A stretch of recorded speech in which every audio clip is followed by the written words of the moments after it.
Is Trump undermining that idea? I don't think he's. I think You're being I think careful. there's. I Yes. think The there's a answer lot is of. yes, but go ahead. Go ahead. You answer any way you want. It is on. Hi, everyone. Today I'm talking to RJ Scaringe. He's the founder and CEO of the electric vehicle company Rivian. Astonishingly, I've never met RJ, even though I'm really in admiration for the products he makes. I do think Rivian's a beautiful car. I think it's beautifully made, and I've driven it, and I think it's terrific. I really love driving EVs. I've been a longtime proponent of them. I love autonomy. I just think it's been really slow in coming, although I think more people will be using it, even though there's been a real dip in the market in the coming years. It's just inevitable that we will not be using gas guzzling cars and that electric vehicles are the way things are going to go. And in fact, as I wrote back in 2019, you're not even going to own a car. It's going to be a fleet of autonomous vehicles that you call to deliver things, to take you places, and mobility is going to change really substantively in the years ahead. This is a fascinating conversation with a really interesting CEO who's very thoughtful, very much like conversations I used to have with Elon Musk, but are impossible now because he's such a heinous person. So stick around. RJ, thanks for coming on. Oh, well, thanks for having me. It's great to be here. So let's get started. Right now, Rivian makes an SUV and a pickup truck, and on the commercial side, you have a work van. Mhm. Some baseline models cost a little more than $70,000. Most are north of 80K. Talk about the price point on the consumer side. That you're obviously in Hmm. the luxury market. So talk about who your customer is, who you're making vehicles for, and which models are driving the most revenue. Yeah, so we launched our first products at the end of 2021, and as you said, it was our R1, what we call our R1T and our R1S. It's a sibling pair of vehicles, and these are flagship products, so they're intended to be, premium products. As you said, the price points are high, so the average selling price on an R1 is around $90,000, Hmm. and that was our handshake with the world. It was how we introduced Rivian as a brand to consumers, and we're now about to launch. We're like months away from launching what we call R2, which is a much lower priced vehicle. Starts at $45,000, and Hmm. it's really our first true mass market vehicle. Hmm. Whereas the R1, being a flagship product, it sells extremely well. It's the best selling premium electric SUV in the United States by a significant degree. But just the nature of the price point limits how accessible the product is, and so R2 for us represents such an important inflection point for the business. So who is the customer? Who's it for? Because as for the truck, it's not really a work truck. How are people using it? Yeah, I mean that gets into like the deeper question of what's the brand's purpose, and there's I think often when you think about products like this, like a vehicle, it's easy to sort of immediately jump to what are the specs, like what's its 0 to 60, or what's its cargo capacity. But there's a little bit more.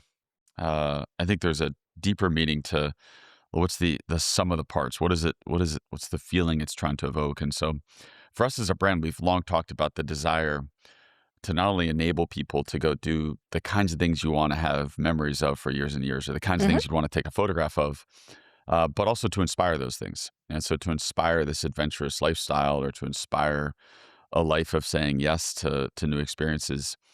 And so R2 is just an extension of that. It takes that same concept that we've delivered on in R1 of, lots of little detailed design elements that all lead to this inspiration around adventure to something that's a smaller form factor, but also importantly a much lower price point. So just to explain for people who don't understand why start there at those price points. Yeah, Obviously, you often start with wealthier people and then it trickles down yeah, in the yeah. car business, but sometimes it absolutely doesn't. In the very beginning, so 4 years ago when we were launching R1, we didn't have any production volume, no supply chain scale or experience, none of the leverage that comes with generating scale and generating momentum with suppliers for pricing. And so, just by virtue of those constraints, it's helpful to have the first product, which is going to be lower volume, be a higher price product. Hmm.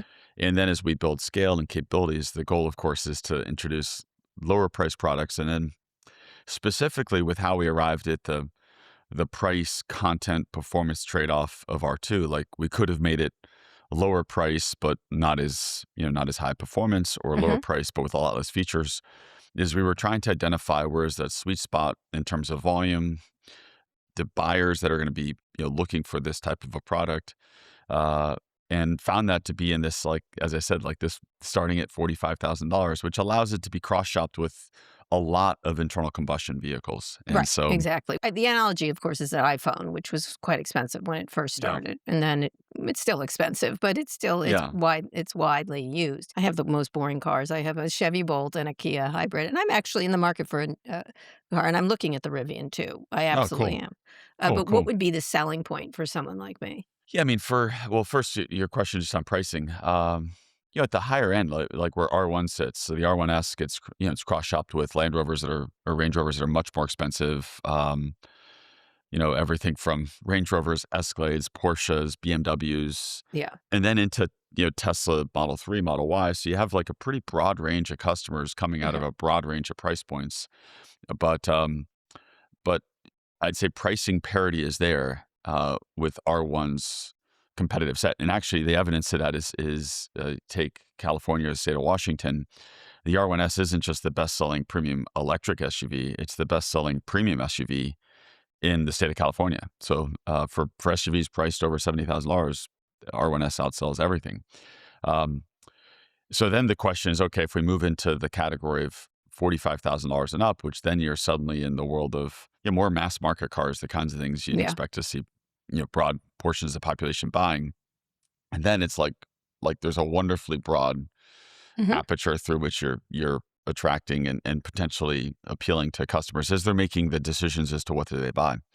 Um, and I think one of the things that's uh, often maybe one of the most important things that's often missed around electrification is there is a surprising lack of choice.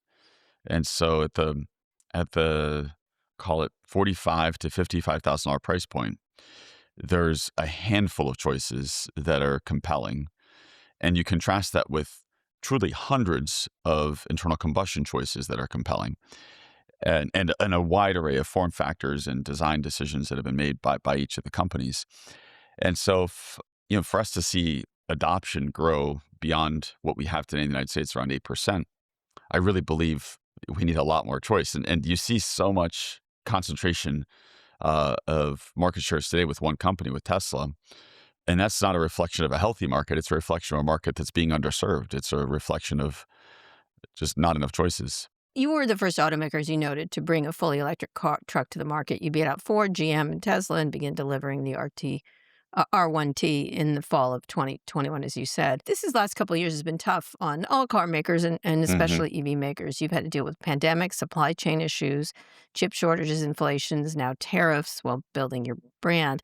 I'd love to, and also consumer disinclination, which is still, Mm, I believe that will change. I think that's a shifting kind of mm, thing, but it's still there. A lot of these mm, car makers have pulled back, obviously.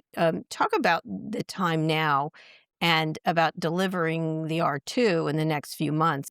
A lot of people, including the publication Inside EVs, describe the R2 as a make or break product for you. mm, So talk a little bit about that, because as most people know, Rivian isn't profitable yet. Huge mhm. losses. I mean, nothing compared to AI, so don't worry about it. But go ahead. Yeah, no. Um, But yeah, they're I mean, cool.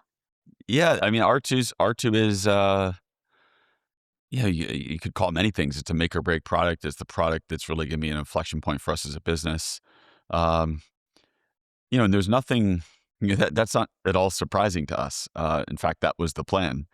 Certainly many things have gone differently than we expected, but Mhm. the plan was always to establish the brand with a flagship product that, by virtue of its price, would be more limiting in its scale, but invest in a whole host of vertically integrated capabilities from our technology. So that's electronics, software, autonomy, AI, all the way through to our distribution channels. We're building sales channels, service channels. We're building a charging network. So essentially, be investing at a very heavy level. So, with this level of vertical integration, so lots of fixed costs, both on the building of these teams to do that, but also just in terms of running the enterprise. That in the beginning, when it's just R1, Mhm.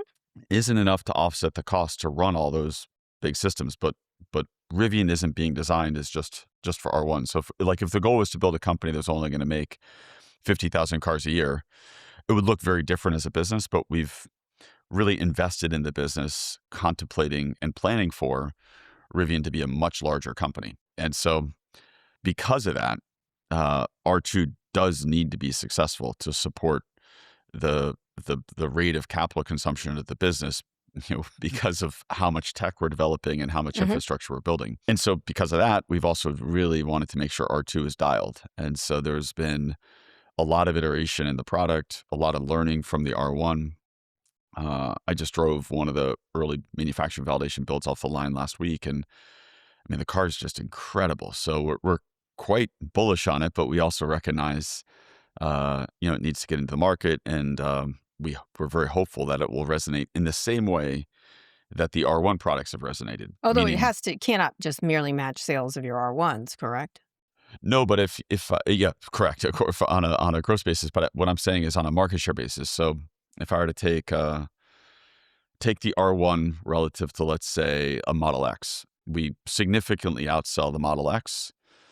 They're priced about the same, very different in terms of how they've been interpreted from a design, aesthetic, design decision, or engineering decision point of view, but covering a very similar ground. If we could even have a fraction of the market share we So have on taking R1. it from them. So taking it from them, presumably. Taking it, or I think more likely, as some of that will inherently happen, but more likely just creating an option for folks that haven't been able to jump from an ICE into an EV yet because the choice wasn't there for them. If you look at it through the lens of a customer, if I want a midsize SUV today and I want one that's like very robust technology, but I don't like the way a Tesla Model Y looks, or I'm not attracted to the brand. It looks I'm like really the without, inside of an egg, is what Johnny Ive once told me. I don't have a choice. And Yeah. so I think Johnny we're Ive finally, once told me that Tesla's looks like the inside of an egg, and I tend to agree with him. It's so so funny way. It was eviscerating in such an elegant way, but go ahead. That's funny. Yeah. Yeah. But you can't, this has to sell, right? The company's Yeah. future rests on this car, Yeah. correct? Yeah. Yeah. If Presumably. it doesn't sell, we've got to rethink some things about the business. Yeah, absolutely. So just in addition to the R2, Rivian is set to release a smaller crossover, the R3. You have a joint venture with Volkswagen to develop software and electronics, and the investment is about $6 billion. VW will use the technology across its brands, including Porsche and Audi. Also, it's a bit of a struggling company too, but they're trying to jigger themselves. Yeah. Talk about being just a software and electronics company only that works with legacy automakers. Not a bad business. Volkswagen Group, so this is the second largest car company in the world by volume, it did a $5.8 billion deal with us, a software licensing deal, as you said, for us to take our electronics and our software and deploy them across their portfolio brands and products. And that's really exciting to us because it's so deeply aligned to the mission, but it answers this question we talked about a moment ago, which is the lack of choice and the need for more choices, and highly compelling choices at that. But one of the things about automotive that is, I think, often maybe overlooked is just the nature of how car companies and the skill sets embedded within car companies evolved over the last, call it 60, 70 years. Mm-hmm. And of course, cars, if you go back, were very analog. And so prior to the 1960s, there was not a single computer in a car. There wasn't a single line of code. I was there. But go ahead. I miss rolling up my window. Yeah. So all the electronics that have entered into the vehicle actually were born out of, very ironically, fuel injection systems. It was the first computer in the car was to control fuel injectors. And car companies at that time, this was in the 1960s, made the decision to push the electronics for the fuel injection systems to third parties, to suppliers, and not necessarily planned. And you could do a whole study on this, but over the course of the subsequent 60 years, anything that started to enter the vehicle that was electrically controlled or controlled through software had a little computer come with it, what we now call ECUs. And over the fullness of time, cars went from having no computers to today having 100 to maybe 150 little ECUs that have their own little island of software that's written by a supplier to control the function or the domain that it's associated with. And it's almost the exact opposite of how you would design a software architecture and a network architecture if you're going to do it from scratch today, where you'd say, I want to have a very small number of computers that have a very broad function set that are located geographically within the vehicle or in a zone of the vehicle to control everything in that zone. And so if you're starting with a clean sheet, you'd very quickly arrive at this idea of centralized compute, more of a zonal architecture. And so Tesla, of course, has an architecture that looks like that, and Rivian has that. And we're the only two companies today that have this, So very giving unique. them out to other companies. But could you see a situation where Rivian becomes just a software and electronics only company that works with legacy automakers? I don't. Uh, it's certainly not the plan. You want a car. Yeah, we would do both. And the business of, like, we're quite bullish on the nature of the business. Meaning, if you have once you make these investments in these core technologies, and provided you're building a brand that has a level of desirability and excitement around it, there's really an enormous opportunity to capture customers and market share. And in the margin structure, we think particularly with the introduction of more technology in the form of artificial intelligence and self-driving, only further grows what we think is the business. So let's talk a little bit about some of the obstacles you're facing, though, because let's talk about consumers, because that's really where I hate to make metaphors, but rubber meets the road. The big one right now is that EV sales in the U.S. took a nosedive at the end of last year. Rivian's fourth quarter sales were down more than 30% compared to the same period. Now, that's not unique to Rivian, by the way. Ford stopped making F-150 Lightning, which I tried out, terrific car. GM paused production of its electric Hummers, which I also tried out, cool car, and Cadillac Escalade, same thing. Beautiful car, actually. The Escalade was stunning. Stellantis canceled plans for an all-electric Ram pickup truck.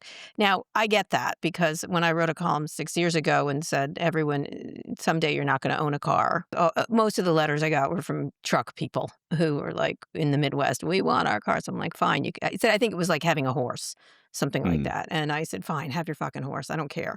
But this is where it's going. Like, it's like the people who like a phone in their house. I don't think EVs are going there. I'm quite bullish on them too. But what do you do to deal with obviously the drop in demand? You've had to cut 600 employees. Many car makers are doing this. Tesla's fallen off a cliff, really, even though the stock keeps growing. That's a whole different meme situation. But one of the reasons for the drop in sales is because Trump administration and congressional Republicans ended federal tax credits for people buying EVs, which has been around for a long time. Trump has 3 more years in his term. Hmm. How do you navigate those years, given if the federal government is working against efforts to push more Yeah. people and companies towards EVs? The way we think about it is ultimately our job, and that is, I think this is true for any company that's making products, is to develop products that are highly compelling.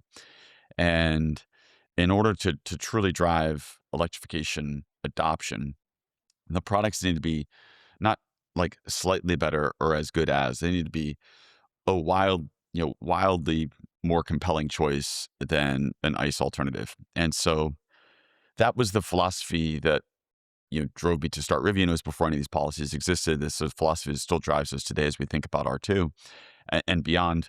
And so when we look at it, it's the performance. It's like 0 to 60. The driving dynamics need to be exceptional, best in class. The storage and functionality and features that allow you to fit your gear, your pets, your stuff need to be really thoughtful. Mhm. The design needs to be something that's compelling. And then range and the time to charge the vehicle need to be really nice. And this is perhaps the one that's maybe most difficult to explain until you experience it, which is once you try an EV and eliminate the need to go to a gas station, and if you have charging at your home, which most folks do in the United States, of They do. course, there's challenges in highly urban environments, but in most of the It's United not that States, hard anymore. I know yeah, it's people. not that hard. It isn't. It just And isn't. it's really nice. Your cars, Mhm. you don't have to think about, did I put fuel in it? You charge it at night. Mhm. And there's like all the benefits, the intrinsic sort of hard to measure benefits of it's quiet, it's smooth. And so we do think that with the existence of more choice, that demand will naturally come up. And there's something here that, and speaking to the consumer, I think is really maybe unexpected if you were to just listen to all the rhetoric and all the noise, which is we look at our customers today, our R1 customers, And if you were to just extract out some of the tone you hear around these topics, you would expect 95% of our customers to be Democrat and a small fraction be Republican. And the truth is actually it's about 50-50. And I think that's great news. And Hmm. it what it tells me is customers are going to choose something that appeals to them, and regardless of maybe political tone. There's only one um political car that exists. It's a Cybertruck. But go ahead. yeah. There's only and there's so there's and so zero others, really. so when we see that, it's encouraging, and we try really hard as a company to not politicize the idea of electrification. It's strangely become political in ways that I wouldn't have expected, and are Well, somewhat. Elon is the problem for you, for all of you, honestly, in that regard. Yeah. Well, nonetheless, so we just have said let's focus on making the best cars, and so in doing that, there are externalities that have happened in the last six What is months, the and greatest consumer sentiment against them? Obviously, I think most people are intrigued. There's no question. Everybody now knows about them. And when I started pushing electric cars many, many years ago, most people didn't or wouldn't consider it. Obviously, range anxiety is one of the issues. But from your perspective, what has shifted? yeah, I sort of bucket it maybe into three categories. I think there are people who are open to it and looking for the right car, so they want an EV, maybe they own one, or maybe they don't. In many cases, they don't because they just haven't had the form factor, what they need for function, coupled with price, coupled with something that they emotionally connect to. And so we believe there's a lot of folks there. And we have, like, we see this firsthand with customers. Most of our R1 customers are first time EV buyers, and they were in that category. The product they were looking for hadn't arrived yet. The second category are people that are curious, but have those concerns, range anxiety. My folks live 600 miles away. I want to be able to drive to their house Mhm. at Christmas and not have to worry about charging along the way. Those kinds of things. Um, and then the third category, which is by far the smallest, but I do think the most vocal, are folks that for some reason have identified electric vehicles as being bad or Mhm. wanting to be against them. And I do think this is a very small percentage, but it can generate Mhm. noise. And I've reflected a lot as to what's the psychology driving that. And I don't know. I'm certainly not a psychologist, but if I had to like project a guess, I would say it's some version of, I think folks that feel like a solution's being pushed onto them or forced onto them are inclined to naturally reject that. Well, the haters include the president of the United States. Clearly, he talks about them quite negatively. How do you navigate that next period, especially if they continue to be hostile? And on top of axing the federal tax credit, Trump's also slapped tariffs. That may change this week, but it won't change for it'll take a while. So, Mhm. talk a little bit about the Trump impact here on your business.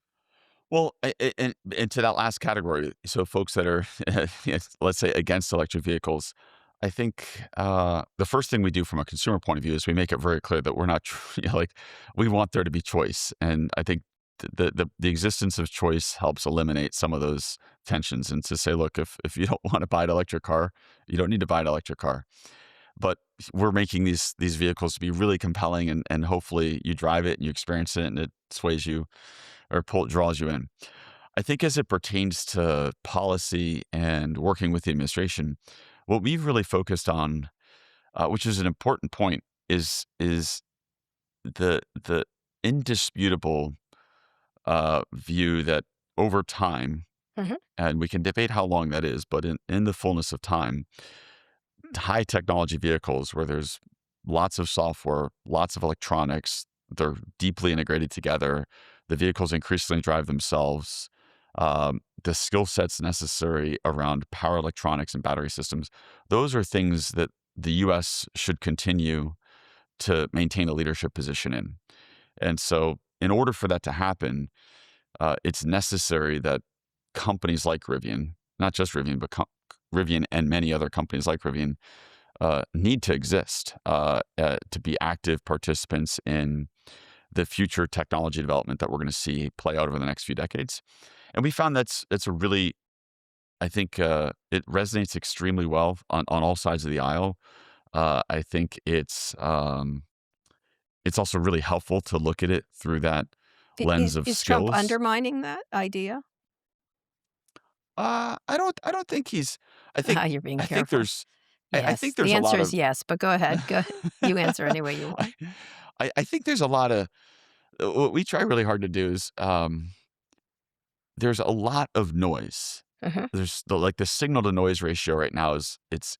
If you were looking at this as like a signal processing problem, Uh-huh. it's the noisiest the signal has ever been. Uh-huh.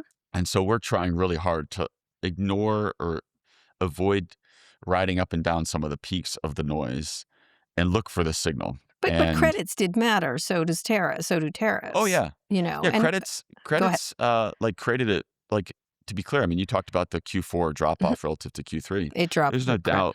the Yeah, credits the matter. credits going away impacted everyone, Mhm. but I don't think that's going to change the end state. It's like a speed bump. It's a bump along the way, but Right, which something that could we all have take to your navigate. entire chassis off compared to other car makers with more money. But and this is for people who don't understand, car making is so expensive compared to other. I mean, I joke about AI, but it's really is a high level of. Yeah. It's a Yes. very difficult jump for everybody. So Yeah. it's actually quite astonishing how we make cars in a lot of ways. Now Canada has agreed to slash its 100% tariffs on Chinese EVs, which is not a good news for you all. You've argued that customers need more choice in the EV market, and that's not a zero-sum game.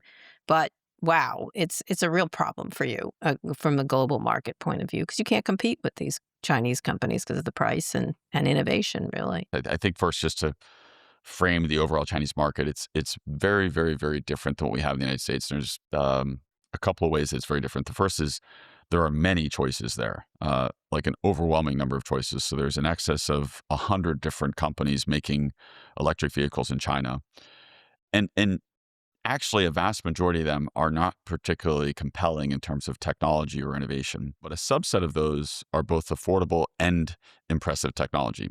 Mhm. Companies like Xiaomi or BYD, very much, technically demonstrating a lot of leadership, and then from a price point of view, quite competitive. Mhm. And there are two things to take away from that.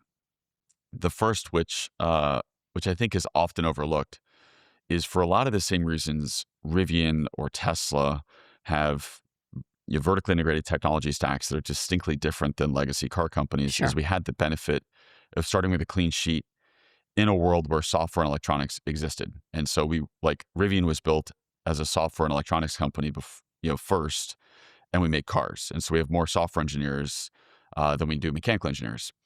Um, and that same dynamic exists for a number of the newer Chinese car companies where they approached it as a technology first Sure business. did. Mhm. They made architectural decisions that are advantaged relative to legacy manufacturers.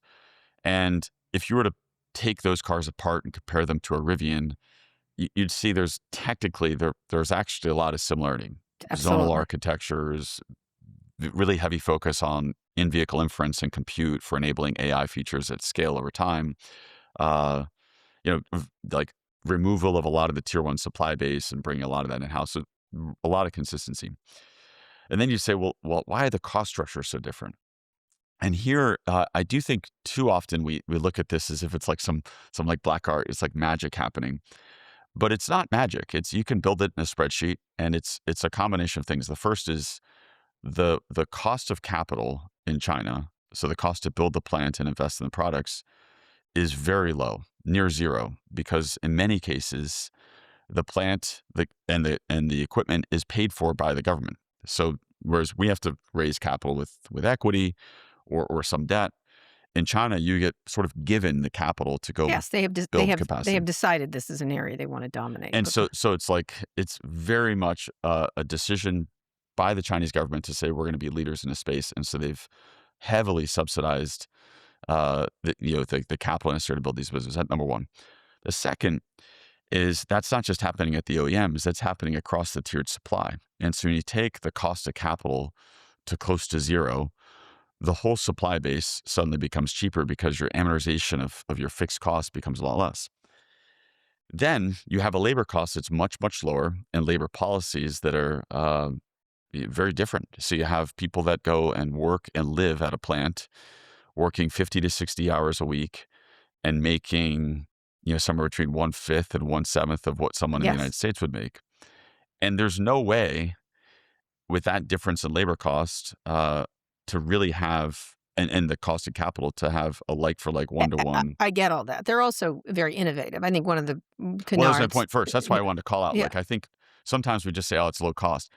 There's a handful of companies that are very, very Right. strong in terms of technology, and they have these Low advantaged cost cost, right. structures. So here you have Trump slashing the credits, putting on the tariffs, which makes it very difficult for all kinds of companies. And Canada, it's agreed to slash this. Yeah. It might have been favorable to you had we had a pleasant relationship. Now it's toxic, and largely due to the Trump administration. In fact, completely due to the Trump. Why am I being nice about it? Yeah. So how do you compete if this is the case? Especially this Canadian thing is a big deal.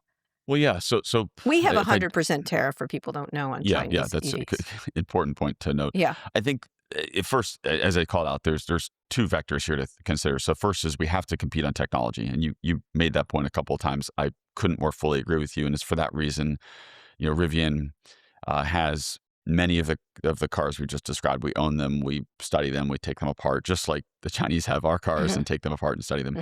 And so we need to continue to be on the on the frontier, on the tip of the spear in terms of technology and leading there. Number one.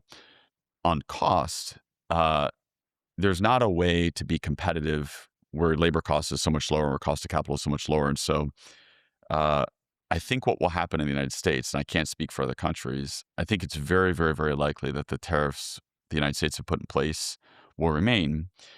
And for the Chinese to really participate in this market, they'll need to locally produce. And if they decide to locally produce, those advantages I just talked about, both in terms of cost of capital, but also Go in terms away. of labor costs, just go away. And there's not, they're not building the cars different. Like if you were to take a Chinese car apart and compare it to a Yeah, Rivian, I get it. their stamping and castings, it's all very similar processes. Again, there's no magic happening. It's just, there's two big factors. And so I think in the United States, which is by far the second largest car market in the world, the first being China, this is maybe the one topic that the right and the left are very aligned on, which is a pro-U.S. Policy. Now, I think Europe's a big open question, as you've already called out. The interesting thing there is they have a large domestic auto industry to protect as well. But a lot of the countries that don't have domestic auto industry are likely to be more open or fully open to Chinese vehicles. And I do think it's going to see a lot of market share shift to those brands. Now, what's also happening, which is we haven't touched on yet, but is an important point, is just the nature of how cars are produced is going to change over the next 10 years. And this is an area where we're going to start to see industrial automation and high dexterity robotics come in, that this is truly the only way the United States can compete with low labor cost countries for manufacturing is by developing robotics to essentially operate manufacturing plants with far fewer people. Yeah. And so I do think that's something that is going to happen. Which of course takes time. And so, and to that point, I started a robotics company recently called Mind Robotics that's specifically focused on industrial automation, industrial robotics. Separately from your company. So Rivian's a shareholder in it, but it's a separate critical. entity. Yeah, I've been talking a lot about everyone's focused on AI. I'm like, you need to focus on robotics is what you actually need to focus on. I couldn't agree more. I keep saying it, and everyone's like, I was like, stop with the AI will be a critical part of robotics, but it's robotics in terms of lots of things will matter a great deal. Every episode we get a question from an outside expert, by the way, and yours comes from Chris Urmson, the co-founder, chairman, and CEO of Aurora. I rode in one of my first cars of his, and I tried to run him over, as he knows, with the electric car in Google parking lot. This was almost 20 years ago. Let's listen. I'm a big fan of Chris. Yeah. Yeah, me too. Hey, this is Chris Urmson. My question for RJ is this. I've been a Rivian truck owner for many years now. I love it. It looks great. It has awesome performance. The one area that could really be improved is the media experience. Can you talk a little bit about the strategy behind why you haven't leaned into the CarPlay ecosystem and why you think that leads to a better experience for customers? Particularly given for new car buyers, somewhere between a third and a half of them aren't interested in buying a car if it doesn't have CarPlay. Anyway, cheering for me from the sideline. Huge fan. Thanks for all you're doing. He gave you an easy one, but I Boy, would thanks, agree. I Chris. have to say it matters. I'm just as superficial. No, it's a great question. Chris and I have talked about that a lot in the past. We have the view that the integration of vehicle capabilities, so vehicle status, vehicle health, vehicle, so like window position, vehicle speed, anything that has to do with how the vehicle's operating into as context into the media or user interface experience is going to be really important. And we want to control that whole, essentially the whole platter. And um, we think that becomes more important as AI enters more and more into the existence of how you run the vehicle. And so the challenge with CarPlay is of course it's an app that runs Mhm. in on the screen, but it sort of takes you out of the vehicle experience into a separate app that's very media centric, Mhm. but it's very difficult to create consistency across all the different platforms and to create consistency with every part of the user interface. And so what's missing, what draws like that question is like, I want to have the exact same ease of using my text or ease of using functions around my phone. And so what we've done is we've worked really hard with Apple and similarly with Google to create the same menu of options, but where Rivian is we're setting the table. And so, for example, we have an Apple Music integration. We just did a Apple Watch integration as a key.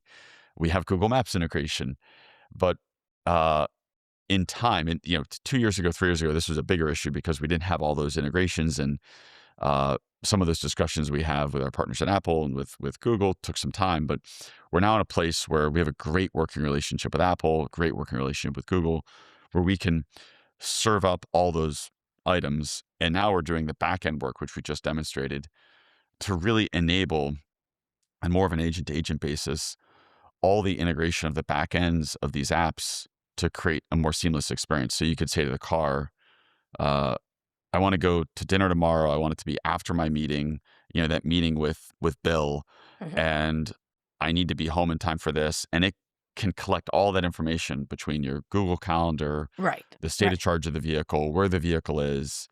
But that integration and aggregation of all the information is really hard to do if you leave the vehicle and go into a separate app that doesn't have access to those same types of information. Got So it. that's the reason. Uh, it certainly has blocked, as Chris said.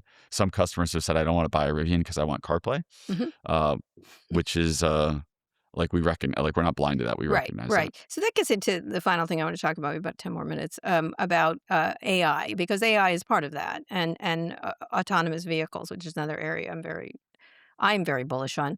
Rivian recently announced some new AI features coming to its cars. You've developed a new custom chip. There are plans to roll out self-driving capabilities. Obviously, you've announced ambitions to enter the robotaxi space. Talk a little bit about your ambitions. Tesla has been promising customers they'll be able to turn their cars into robotaxis for years, but it's turned out to be Google and Waymo, and Chris Urmson was the original person there. Yeah.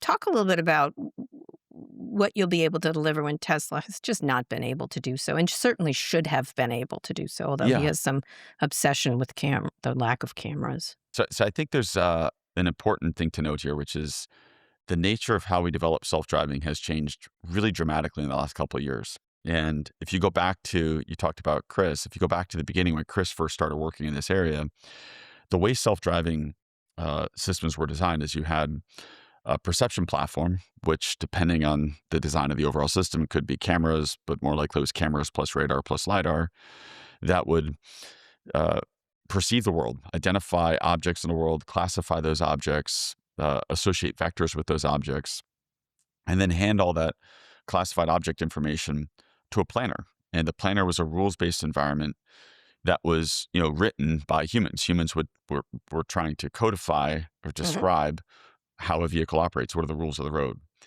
And those were the systems that were designed and built up through, the late, to call it 2020, 2021. And even Rivian's launch vehicle, we first launched with in late 2021, was one of those systems. So I would call that like an AV 1.0 solution. These were not neural net based solutions. These were not systems that used, things like transformer-based encoding. But around 2021, 2022, the state of the art, in part informed by some of the things that had been happening in the LLM space, the large language model space, started to shift to say, can we take more of a neural net-based approach and build a foundation model that describes how the world works through a much more complex, large parameter model? And to do that, you need to control the perception platform. So it can't go through third parties that process this. And you need raw signals from your cameras, your radars, and if you have them, your LiDARs. You need to be able to trigger interesting events that you can then train off of, then move those interesting events offline to build this very, very large parameter model that describes how the world works. And so we made the decision at the end of 2021, beginning of 2022, to start working on that system, on this neural net-based approach. And to do that, you need to first have the hardware, and then you need to launch it, and then you need to get enough vehicles in the car park to have a data flywheel. You need lots of data. So here's where it gets interesting. So we launched that hardware platform in the middle of 2024. That was what we call our Gen 2 vehicle, and the biggest change was our autonomy stack. So in-house compute platform, in-house perception. And then over the course of last year, started to build enough vehicles in the car park to build this really robust data flywheel. But we approached it in a way that is probably not fully understood. So I'm so glad I get to talk about it here, which is the sensors that are on the vehicles are not just there to drive the vehicle. They're very importantly there as part of a large-scale data acquisition platform for building a model. And if I were to characterize how I think about autonomy over the next, call it 3 years, relative to the last 3 or 4 years, the rate of progress that we will see as an industry is going to be substantially higher. And that's because of this inflection point towards neural net-based approaches. And so I'm like beyond bullish on this. So why do you think you'll be able to deliver on this vision? Tesla hasn't been able to. So they're trying. He's been trying to do that, and I mean, I know he's busy making non-consensual sexual material, but why has that not been able? Because they do have all those elements, right? They certainly do. Yeah. So and if we look at the spread of how you build this, you need large data set, lots of vehicles deployed. Yeah. You have two ends of the spectrum, which are interesting to note. One is Waymo. It's a relatively small fleet, right? But with a very huge, robust sensor set, right? Absolutely, so lots of megapixels, lots of data, right? And then the other end of the spectrum, you have Tesla with a very constrained sensor set. So the cameras are they're okay, but they're dynamic range, low light performance. He's very religious about that, but go ahead. So it's like very limited sensor set. We took the approach of saying we're going to have a much bigger fleet than Waymo, a smaller fleet than Tesla, but we need our vehicles to learn faster. And so every one of our R2 vehicles, when we launch the LiDAR variant, will have a LiDAR. Right. And so the LiDAR is an important thing because it gives us it protects a lot of corner cases, particularly like very long range corner cases, but it also is a great platform for turning the entire fleet into ground truth. Right, so because so that's our goal is radar, I always LiDAR, note to plus people, camera. when one car learns, they all do, as opposed to a human being. Yes. So last a couple of questions. You were just on the podcast Access, and you said you think within the next 3 to 5 years, autonomy is going to be quote as critical as buying a vehicle, as having tires on a vehicle, and that not buying an AV-capable car would be like buying a cell phone without Wi-Fi. Now, as I noted back in 2019, I wrote a column about how owning a car would be like owning a horse. Down the line, why even own a car when you have it insure, maintain, pay tens of thousands of dollars for, not to mention deal with legal fallout if it gets in an accident. And also, humans suck at driving at the very base level. Talk about that. You have visions of robo-taxis. Now, again, the only people who have delivered consistently has been Waymo and Zoox to a lesser extent. There's stuff happening, obviously, in China that's quite robust, actually. Talk about why you think that's a critical part. You don't have to comment on not owning a car. I just don't think people are going to own cars, but that's just me. Yeah. Well, to your last point, I think that the business model, the customer model on how you, let's call it purchase mobility, purchase transportation, I think could change a lot. But putting that aside, because recognizing regardless of whether you own the car, you're purchasing a ride, you're purchasing a subscription, all the different ways you could conceivably consume transportation, the level 4, the ability for the vehicle to operate itself, and importantly, operate itself empty, is the enabler. Mhm. And so our view is that that's going to go from a very, very small subset of vehicles today, as you said, the only deployed at scale variant of that is Waymo, to becoming something that if you're buying a vehicle, having what we call personal level 4 is going to become very important. And of course, if you want a different mobility model, it's a necessity to enable that mobility model. And so I think this is going to represent the biggest, shaking of the nature of the auto industry, of just the whole thing. Like market shares can shift dramatically with this.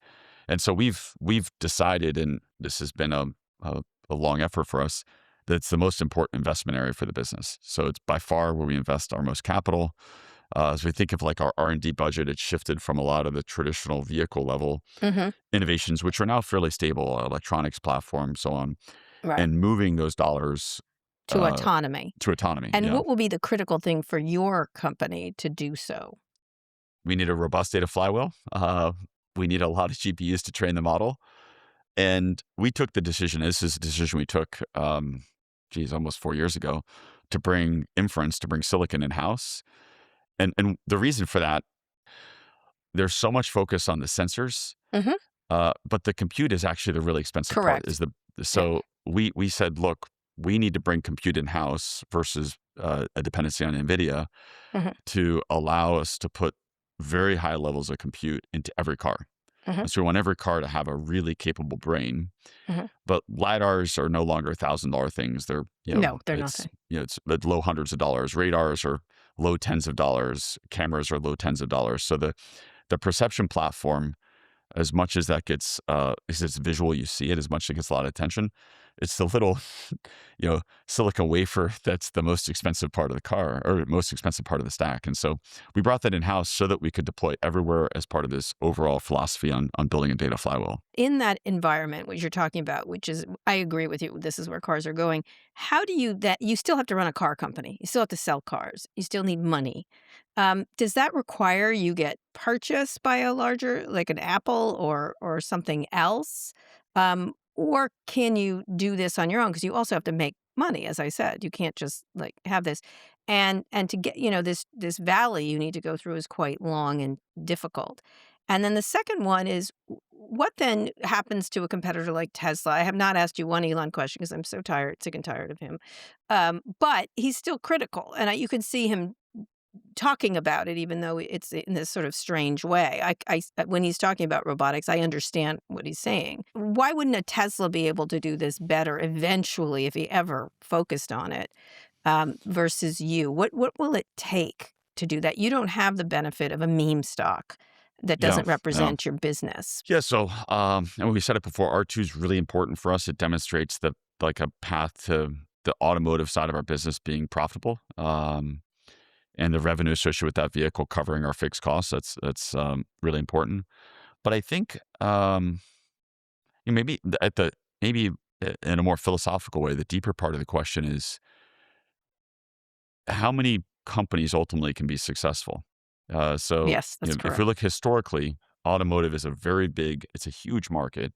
The TAM is enormous, but it's not one in which there's a single dominant player. And very different than tech. So if you look at tech in each segment, there's 1, 2, maybe 3 companies that occupy the vast majority of market share. In automotive, on a global basis, the largest manufacturer represents around 10%. And so the question is, does that continue, or does it consolidate down to like 1 or 2 companies? And my view continues to evolve on this, maybe without saying exactly how many companies I think there will be in the end. I think Go it's right helpful ahead. to think. How many? I think it's helpful to think about what are the ingredients necessary to be a car company at scale. And I do think there'll be more than one, but I think there's probably going to be less than there are today. The ingredients that are, I think, like a must-have is the vehicle to be a successful at-scale vehicle manufacturer, putting aside like very niche, call it like, almost like horse-like vehicles that are just like anachronisms of the past, but to be at scale, the vehicle must be software defined, which allows for robust new features to be deployed, which to do that well, it means breaking from the network architecture and ECU topology of 100 to 150 different companies writing little islands of software that then gets integrated on a CAN bus architecture. I think there's absolutely no way a company can be at scale in 5 to 10 years and still have that architecture. Now that statement sounds subtle, but that's a big statement because there's only two companies in the Western world that have a software-defined architecture, Tesla and Rivian. Of course, the deal we did with Volkswagen unlocks this for them. But that means every car company, if you believe what I just said, will have to find a path to moving to a very different software and electronics architecture than what they've had historically, number one. The second thing, which requires the first thing to really do the second thing well, is the vehicles will need very high levels of both AI integration and autonomy. And I think that if you miss autonomy as a car company, if you're a customer and you have a choice of I can buy a car for $35,000, $40,000 and it can, drop me at the airport, it can go to the grocery store to pick up stuff for me, it can drop a friend at a house, it can do all those things, or a car that doesn't do that, it's going to be very binary, right? I think there'll be very few people that will self-select to say, I don't want those features. Even folks who are not comfortable with the idea of self-driving, once you experience it one or two times, It does. I try to say that to everybody. it's so sticky because you get your time back. Suddenly you can be reading a book on your Yeah. phone. It's just so sticky. But my one, And so I think that my is one like way the, of convincing one person who likes to party, I'm like, you can text and drink. I don't know what to say. Yes. That's my There you sale go. for you. But go ahead. Sorry, So, finish but up. but I 'cause do you, think this just represents like a big, it's like taking all the different companies in our market shares and shaking them up and saying this is going to be a different looking outcome. And here's the part that I don't know the answer to, and is, it's provocative just to think about it, which is if market shares of some of these larger incumbent companies drops by even a small percent, these are very, very high fixed cost businesses. And they're big machines, so they're not easy to reduce costs. And we have an example of what happens when market, the revenue drops by 20 to 30, 35%, and that's 2008, 2009. And so that's the part that's hard to predict is if some of these changes I talked about, the combination of being a software-defined architecture and having very high levels of AI integration if you're not front of the curve and you start to lose 20, 30% of your volume, you just have the risk of being clobbered, like just completely clobbered by your fixed cost. And right. that Yep. could lead to like this slowly, suddenly changes in the dynamics within the space. And so, Interestingly, and I'll let you have the last word, it's like Netflix circa when they got off of discs. And I remember talking to media companies, they said, you're finished. What they're doing, you don't understand what they're doing here. And so it's like that. And of course, here they are poised to buy up one of the greatest brands, the former greatest brands, if they make it through. So if that comes to pass, can Rivian be one of those things, or just a well, junk heap on the yeah, well, you're road? asking a highly biased perspective here. But of Yes, course, I like am. our view is, and that's what we're working towards, is to be one of the companies in the end that's both creating products, for consumers that are just incredible and obviously software-defined, obviously very high levels of autonomy and AI. But the second part is we do believe, and part of the strategy with our Volkswagen deal, we do believe there's an opportunity to help some of the existing legacy companies that weren't born the way that Rivian was born and don't have this deep technology backbone to come up on the learning curve. But does that mean you might need an even bigger partner, like an Apple or someone else? No, I more meant like the existence proof that Rivian technology can be deployed into existing OEM. If you were to think of like what's the ultimate existence proof, you'd probably say, let's pick one of the largest, most complex OEMs in terms of brand proliferation and market participation.